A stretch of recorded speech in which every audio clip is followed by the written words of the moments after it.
కాలు పట్టుకుంటారు సార్. మా పాపని మా తమ్ముని ఏం చేయకూడదని నేను ఈ అమ్మాయి ఆ రెడ్డి వాళ్ళ కాళ్ళ మీద పడ్డాము. పడుతుంటే మమ్మల్ని జడలు పట్టి పక్కకు నొక్కి 2 చెంపల మీద కొట్టిరు. చెంపల మీద కొట్టిన తర్వాత పాప ముఖం చూడండి పాప లేదు మీరు లేదు జరగండి పాపని మమ్మల్ని పక్కకు నూకేసి సార్. పాపకి నూకి నమ్మడు పాపకి ఎక్కడన్నా దెబ్బ తాకింది చూడలేదు సార్. పాప పాలు తాగుతుంటే మేము మంచిగానే ఉందనుకున్నాం. పాప అయితే సార్ కానీ అక్కడ ఏం జరిగింది మాకు అర్థమవుతుంది సార్. వీళ్ళ ఒంటి మీద దెబ్బలు ఉన్నా కూడా వాళ్ళకి ఏం కాలేదని అక్కడ మొత్తం అది చేస్తున్నారు సార్. మాకు ఏదైనా జరగాలి. ఆ పాప చనిపోయింది. ఆ పాపకు ఫస్ట్ కూడా వాళ్ళు పొడితేనే నెలలు నిన్న ముందుకే పాప డెలివరీ అయింది. పాప డెలివరీ అయితే నీలపూర్ హాస్పిటల్లో 2 నెలలు ఉన్నాం. 2 నెలల తర్వాత మళ్ళీ మేము జాతరలోకి వస్తే జాతరలో మమ్మల్ని అది చేసారు సార్.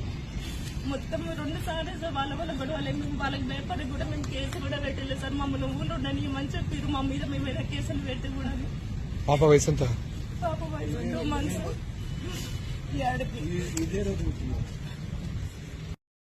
ఆడవాళ్ళని కొట్టి ఇంతమందిని కొట్టినా వాళ్ళని రెడ్లను ఎందుకు తీసుకొచ్చారో చేయట్లేదన్నా రీజన్ ఏంటి? ఎవరు నెత్తురు కూడా తింటారో నాకు అర్థం కావట్లే. ఎందుకు అరెస్ట్ చేయట్లేదు? కారణం ఏంటి? వాళ్ళు బువ్వ జరగకుండా కొంత నుంచి 2 రోజుల నుంచి బువ్వ నీళ్లు పనిచేసి ఇక్కడ కూర్చుంటే వీళ్ళకి దిక్కు లేదు. ఉల్టా వీళ్ళ మీద కేసు చేయడానికి పోయినారు. వాళ్ళని ఎందుకు అరెస్ట్ చేయట్లేదు? ఒకటే రీజన్ చెప్పండి.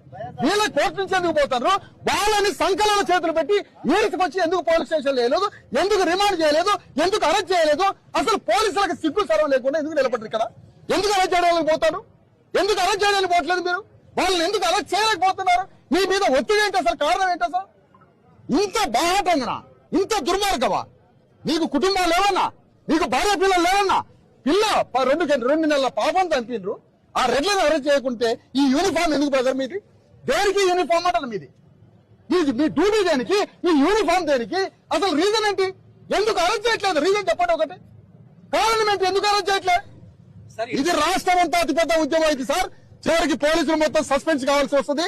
మీరు మర్యాదగా పోయి మీ పోలీస్ అధికారులతో మాట్లాడుకుంటారో ఎవరితో మాట్లాడుకుంటారో వాళ్ళని ఇమీడియట్ గా 8 మందిలో వాళ్ళని ఈడ్చుకొచ్చి అరెస్ట్ చేసి రిమాండ్ చేసి తోచిపారండి. మర్డర్